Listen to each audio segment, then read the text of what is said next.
Hi, everybody online, and hi, Village Zendo. Um, it's weird doing this, um, even though I've done it more than twice. Um, and that's partly what I'm going to talk about today. Um, so we have this saying from Dogen that we all probably know. I would suspect even the newest members of the Zendo know it. It's sort of foundational for our practice and our community. To study the Buddha way is to study the self. To study the self is to forget the self. To forget the self is to be confirmed by myriad things. When confirmed by myriad things, your body and mind, as well as the body and mind of others, drop away. No trace of realization remains, and this no trace continues endlessly. There are lots of different translations of this. I picked one sort of at random, but I wanted one. Sometimes confirmed has been, I found a nice translation that talked about it as actualized, but that isn't the meaning I want to focus on today. I liked confirmed better. Um, so I've moved to Lisbon, as many of you know, and you can see if you saw my last Dharma talk, there was nothing in this room, and now we have bookshelves. So our stuff arrived. I'm not in an empty apartment. Mark and I got our stuff from New York after 2.5, 3 months of waiting a couple of weeks ago, and we unpacked, and now we have a home instead of a big apartment with a bed and two chairs, which feels really good. We've added some color. We have our books. Um, and that talk was about change, about how I was feeling very acutely what it means to have everything change all of a sudden, to have everything pulled out from under you. Um, Another change is that this is the first time I've given a Dharma talk online where there's a live person sitting here next to me. So I have a Zendo, but it's a three-layered talk. I'm just going to ignore you from. Um, she says good. Um, I found this quote from Sally Jico Tisdale. She's a senior lay teacher at Dharma Rain Zen Center in Oregon. Now, this is from a talk she gave back in 1997. In the midst of all this change we experience, our self is often the one thing that seems stable, like a boat in a rocky sea. The more we experience chaotic phenomena, the more we see change all around us, the tighter we cling to that sense of self. It seems the one thing that continues. Not when you're an expat. Or it turns out not when you're a tiree, which for me was simultaneous with becoming an expat. Um, and also not when you separate yourself from a community you've been part of for a really long time and then have this bizarre, close, not close, sort of new form of relationship. As I think I said in the first Dharma talk, this was really hard for me, and it sort of pushed me into a major depression, which, if I didn't say it, it pushed me into a major depression. And I'm back on medication. Unfortunately, I've been in therapy, long distance, which is its own thing. And I'm feeling better now. It's not the first time I've needed medication for being depressed, but it's been about 14 years since the last time. It kind of took me by surprise. Um, And I pegged that to the change, to just trying to absorb how much had been sort of how I had left things behind, or it felt like things had been taken from me by the fact that we made a decision to do this. But then it sort of sharpened up in recent weeks, and I started feeling a little bit more like, so what is the pain I'm feeling? What's the thing that's difficult? And I started to realize that part of it was that there's only one person here in Lisbon, except when Kiyose comes to visit. This is her second visit, so it hasn't been large doses of recognition. Um, how much my sense of self depends on being reflected, depends on it being reflected back at me from other people. And this is why I like the word confirmed rather than actualized. I don't feel like the loss of mirrors that reflect me back at myself is a loss of actualization. I feel it's a loss of confirmation. Confirmation of all the ways I define myself, confirmation of whether or not I have a good haircut, confirmation of what kind of mood I'm in, um, confirmation of what kind of person I am. And there's no one to reflect me back at myself. I'm a complete blank slate for almost everybody I meet, except for Mark, but he's dealing with the same things himself. Um, and it turns out in response to this, we're not exactly ourselves either. This is, so we're not perfect mirrors of each other the way we have felt ourselves to be for almost 4 decades. Um, And that's hard. I'm surprised how hard it is. And I haven't, we talk about the self. I talk about the self all the time in my writing and my Dharma talks and my books. Um, but to actually feel yourself disappear as a concept is something harder than I expected. And this reminded me of something that happened at it was a white plum session maybe 20 years ago. It wasn't at Wisdom House. It wasn't, certainly wasn't in New York. I don't remember where it was held, but Roshi Peter Murio Matheson was there as a teacher. And I got to have Dokusan with him. I'd never met him before, though I'd read his books and I saw interviews and I read his articles. And for some reason, I was questioning why is it that the feeling of bliss upon dropping away of body and mind, um, of having an awakening experience, is always a blissful feeling? So I had been told. And so it's often described. And he went into some sort of explanation for why that was the case. That didn't leave me very satisfied. And then I went into Dokusan with Roshi, Enki Roshi, who this was either there or back at the Village Zendo. She was there at the time, though. And I said, he said this. And she said, well, it's not always blissful. Sometimes it's terrifying.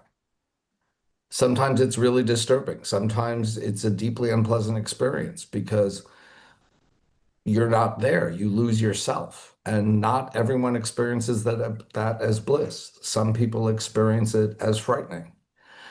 And at the time, I realized to some extent a limitation I had on my own practice.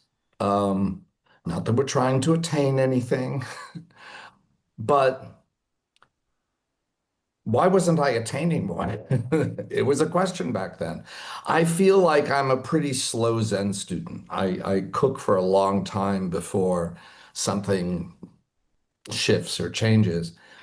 And I think part of it is because I'm terrified of the experience of losing myself.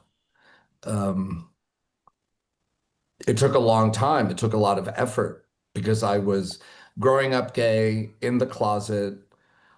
That was one of my major issues. There were a few others. All of those were like to look in the mirror and see myself as I am. I just wanted it. I wanted myself to not exist, to find out what myself was and confirm it back at myself in a positive way, looking in the mirror. That took a lot of effort.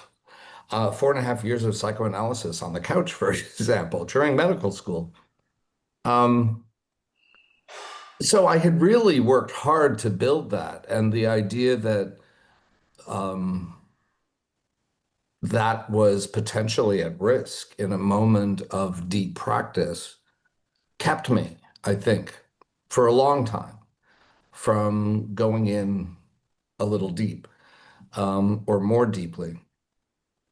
This reminds me of another thing that I just think this is an amusing story that I'll toss out there. Um, at Wisdom House one year, this was around the same time, a little later, I was worrying over why am I not making progress kind of thing. And I went into Ankyo Roshi for Dokusan and said, I don't think I've ever experienced samadhi. And she said, no, you have. I've seen you. And I was like, what does that mean? She said, you can tell. And the way I came into Dokusan, she said, and spoke about things. She said, no, no, no, you've experienced samadhi. That was as unsatisfying as whatever Peter Matheson had said to me. So I was on the lookout for, she said, but you wouldn't recognize it yourself because when you're in samadhi, you're not there.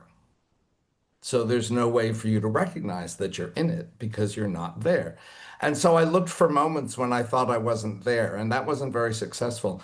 But I was with her sometime later. This was years later. So this was a thing in my head for a long time.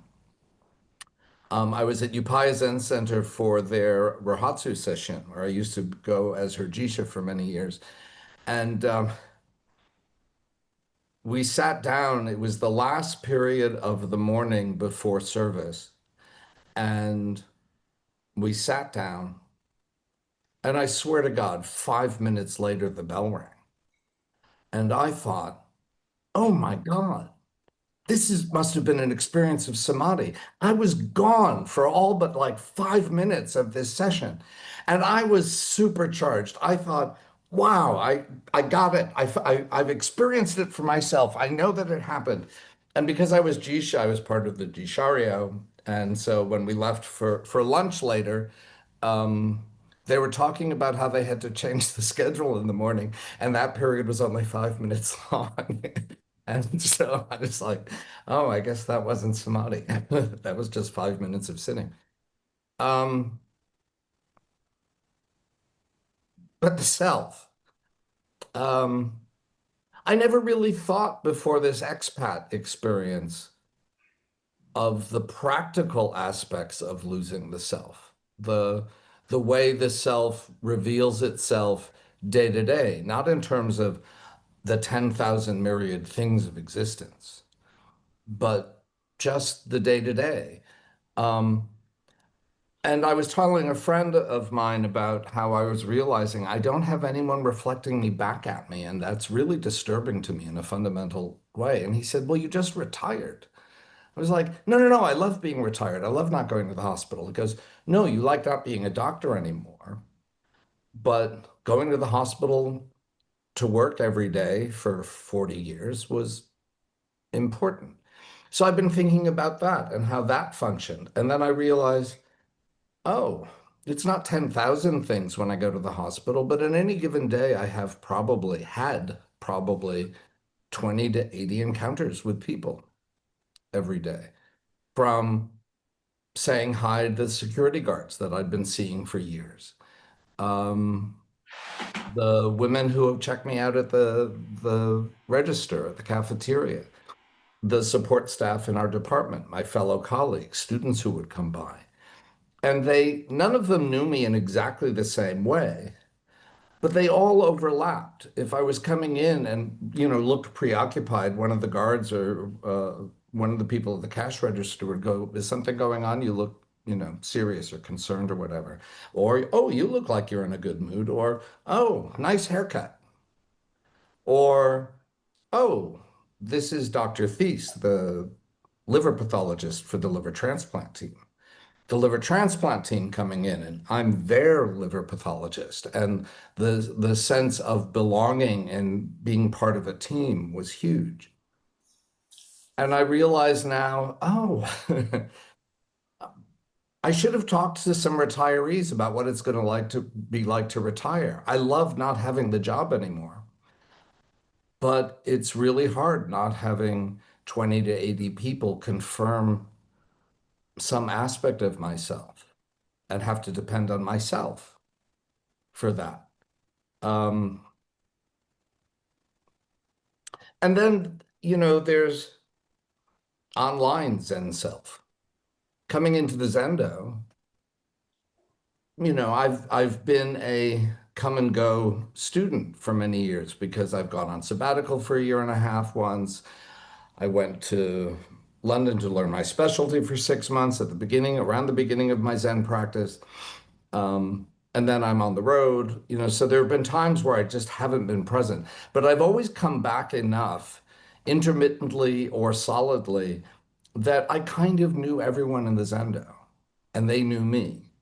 And so up until we moved a few months ago, I was one of the openers on Wednesday morning. So I was there on Wednesday morning. And Jifu and Mugetsu and Roshi, other friends of mine who were standard um, Wednesday morning goers, they confirmed me as I came in the door as Soten, that Zen student who's this attained or not attained, who's had samadhi or hasn't had a samadhi. It didn't matter because they knew me and I knew them. And looking at the Zendo this morning, it's a little hard on my laptop in the window, but I see that there's more and more people, and I noticed this before I had left, that there's more and more people who are new than there have been.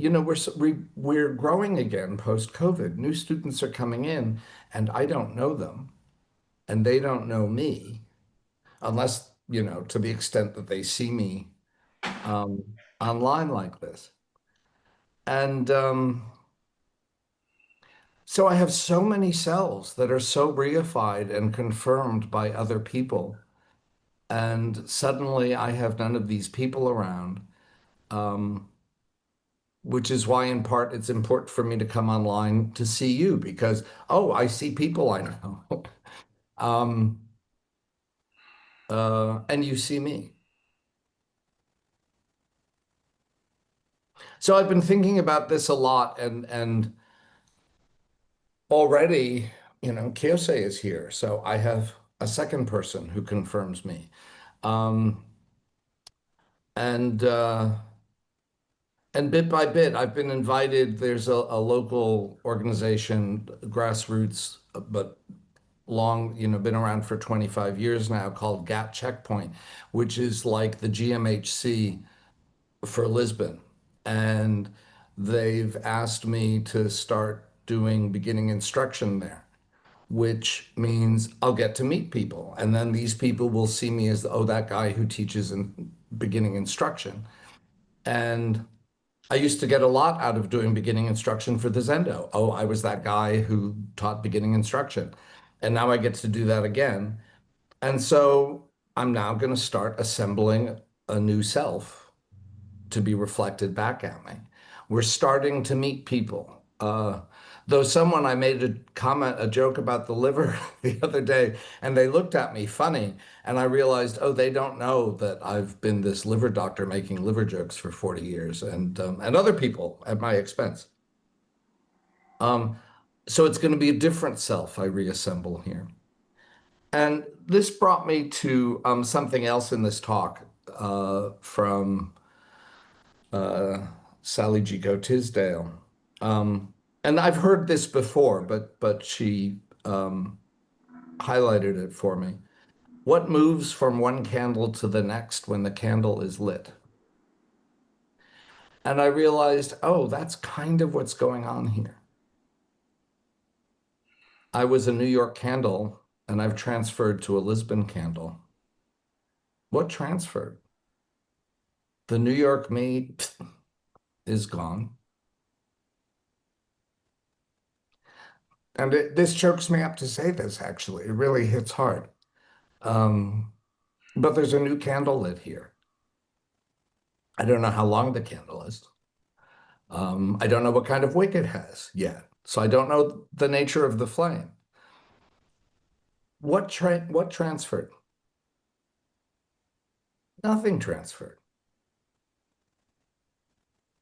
But I'm actually surprised as I say that. It really feels like something profound has happened and it's not easy. Um, but it's a taste of that. This is probably the kind of thing that held me back, and still to some extent might, in my practice. That, oh, it's a little painful to realize you're just a process.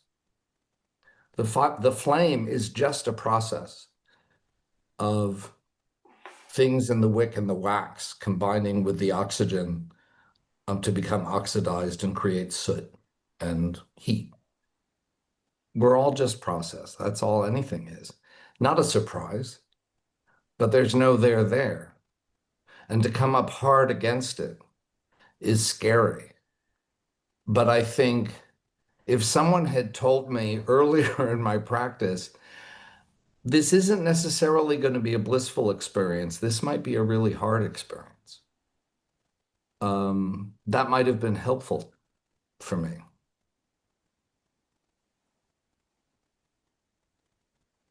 So, to land back at Dogen, um, I'm not sure if I'm going to have anything to say after I read this. So this might be on the end of the Dharma talk. We'll see what comes to mind. To study the Buddha way is to study the self. To study the self is to forget the self. To forget the self is to be actualized. Oh, this is what I wanted to say on repetition. Actualized by myriad things, to be confirmed by myriad things. When confirmed by myriad things, your body and mind, as well as the body and mind of others, drop away. No trace of realization remains, and this no trace continues endlessly. This is not what I've been talking about. Because to get there, you have to go through, I think, stages of this, confrontation with this.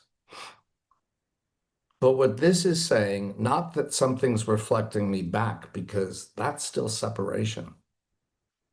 The confirmation you get in deep practice, in samadhi, in forgetting the self, in body and mind dropping away, is that there's nothing to reflect and nothing to refract. It's seamless. This is one way I understand the notion of the seamless monument. And so the self, um, it's important. To some extent, it's often how we come into practice. Issues with the self or need for more self, what drives it, it's all self-related.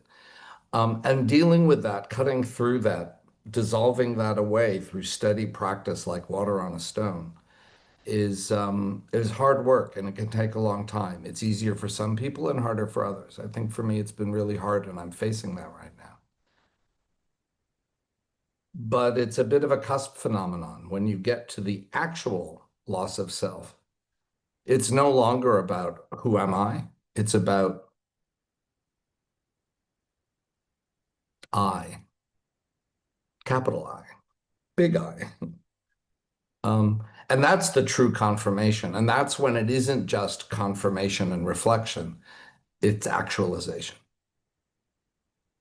And kind of the wonder is, Roshi confirmed for me that, oh, apparently I had experienced that even when I didn't recognize it. And so, welcome to Zen practice as an expat. Thank you.